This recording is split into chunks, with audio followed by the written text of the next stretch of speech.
Right. Why am I saying this? Let's have a look. So if you've got the potential for, that's what the sun is saying. That's an underlying energy of the potential for great happiness. And then we have that happiness here. So it's almost like you see a path to it. You see a path to what will make you happy. The sun, and the moon, they're both cards of, let's talk about them together actually. We'll get to that Eight of Cups at the moment. In the present, where your focus is, but they're both cards of illumination. They both reveal things to us, right? Now, with the sun, we see everything. This is clarity in, everything. We say what needs to be said. We see everything in front of us. That's how we see the potential. We see every obstacle, every roadblock. It's like having a bird's eye view of the maze. You're not in the maze with all kind of these obstacles and stuff. Looking at it from above and thinking, okay, well, I know which direction to take to get to where I need to be. And I always remind everyone, when the sun comes up in your spread, it's a reminder that you are the sun in the solar system of your life. Whatever you focus on, whatever you look at, you're going to give it life, right? That's it. This is about creation as well. It's that life-giving energy of the sun. Beautiful, beautiful way to begin a year. And what I love about this is what's coming up in the past, last week, last month, last year, is the moon. Now, this is also a card of illumination, and it's number 18. In the major arcana, it's number 18, and this is number 19. That's why I always say we must go through the darkness to get to the light, and you've done that. Preaching to the choir here, right? Those of you that this message is for, you're well aware of what this looks like. Because the moon is when we look at the path ahead of us, and think about it. If you look at a street under direct, at noon, the sun is high in the sky. There's no shadows. You see everything clearly. And yet you look at the same street under the moonlight, even if it's a full moon, there are shadows everywhere. So that's what's happened here. If you think about it, you've been looking down that path. You've been looking down the road that you're on. But you didn't know where it was going. You didn't know what was coming up ahead. And the shadows frightened you, right? And so the moon encourages us to look at what's in the shadows. Then you might say, well, Jay, you can't look at what's in the shadows. Yes, that's the whole point. You don't know what's in the shadows until you get up to them and explore them. But looking down that street where you see a shadow, that little voice of fear, it goes off in our head and it says, hey, don't walk down that street. There could be someone waiting to mug us. There could be a ditch there. I could fall and break my neck. There could be anything, a million different things waiting in the shadows. But we don't know that. You've been facing your fears. You've had to do the shadow work, and that's what the moon is. It is the shadow work that we do. But when we do that, when we clear out those fears, look at the old doubts, whatever they were, and this tries to keep us safe, right? It turned all the lights on with the sun. Everything is clear now. So what is it that's become clear? The Eight of Cups is the focus here. You are not going to do that anymore. That's what the Eight of Cups is saying here. Cups are always about our emotions. So as much as this card shows someone who's walking away from a situation, it's at an emotional level. It doesn't always translate into physically getting up and walking off. But it is that I'm done with feeling that way. And I actually love the Eight. I love the Eight of Cups anyway, but I especially love it in this. Look at it. It's beautiful. And those cups are shiny and you'd think there's nothing wrong with them. Why is this person walking off from this situation? They've spent obviously a lot of time, energy, effort to get these 8 cups. But they don't do anything for them anymore. That's why they can leave them. It doesn't hurt. They're emotionally done with that. Now, I see this as a card of progress. Because when we leave something behind, even at an emotional level, we are going towards something new. We're going towards something new. And it's very interesting to me, especially if you have a look, that moon's out, right?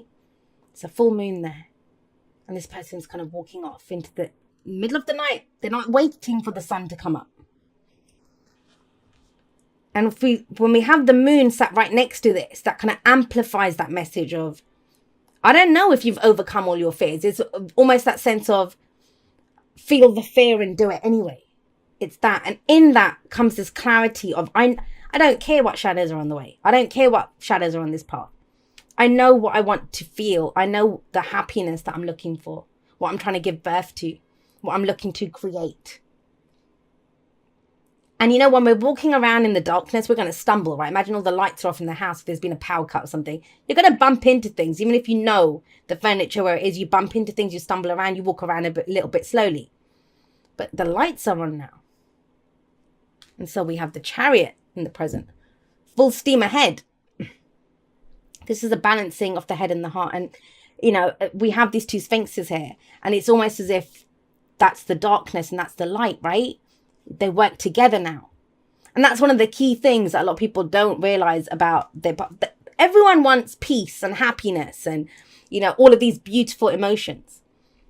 But they are a part. They come as, part and parcel of the darkness as well. And when we've made peace with our dark side, when we've made peace with our fears and doubts, we know they're there. We recognize them. They're a part of who we are. There's nothing wrong with having fears. There's nothing wrong with having doubts. It's what we do with them. Do we allow them to stop us? And you're not.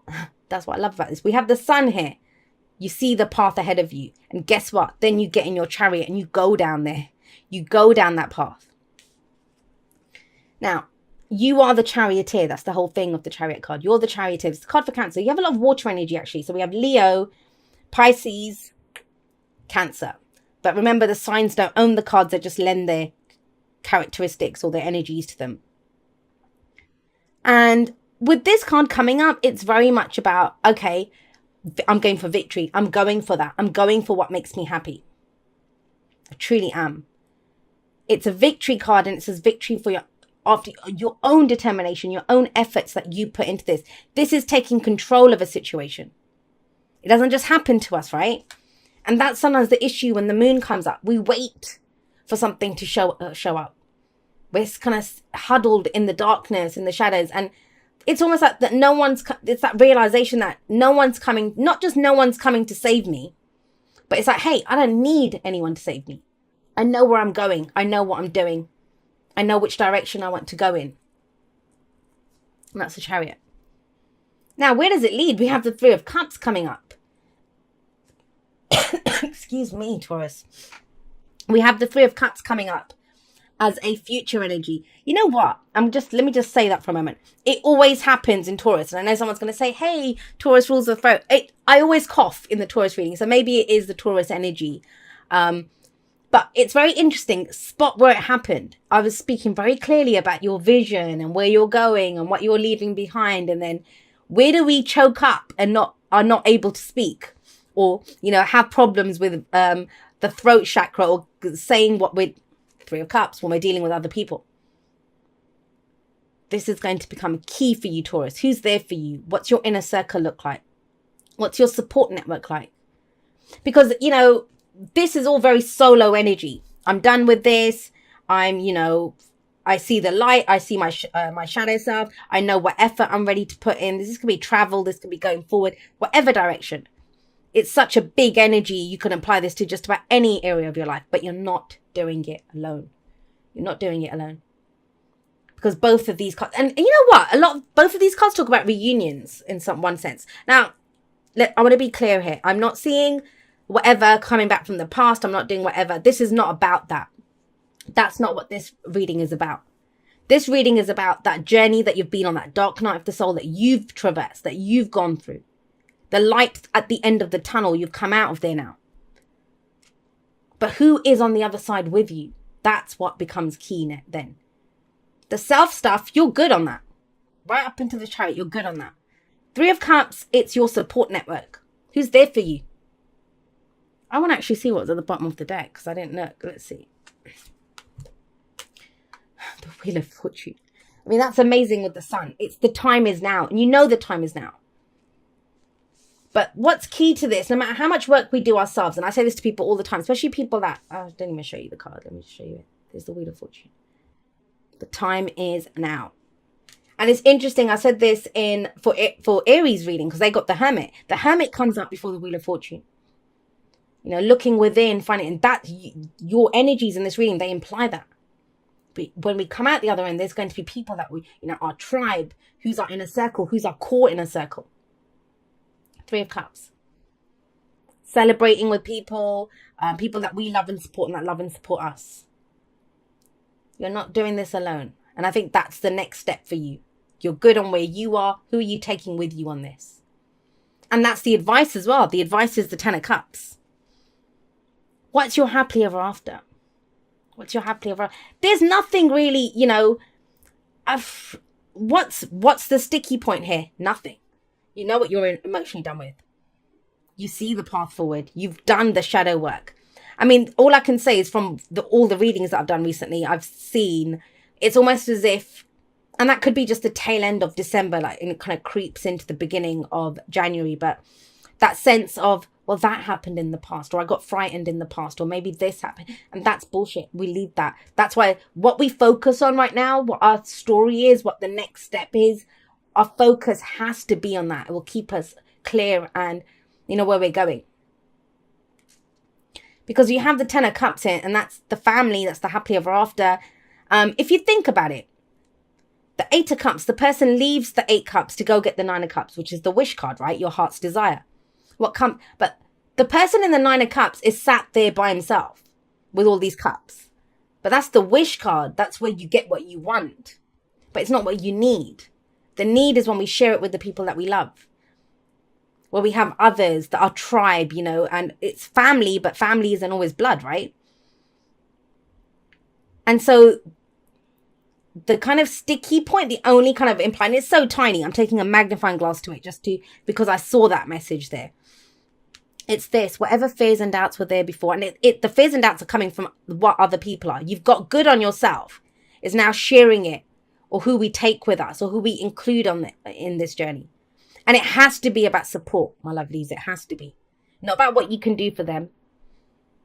And I don't even think you're at the point of what they can do for you. It's that mutual enjoyment of we're doing this together.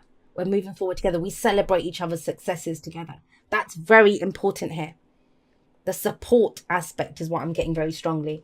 All right, Taurus, thank you so much for watching your reading. I will be doing a live outro. It'll either already be up, in which case I'll have linked it at the end of this, or you'll see the kind of pre-notification that I'll be going live soon.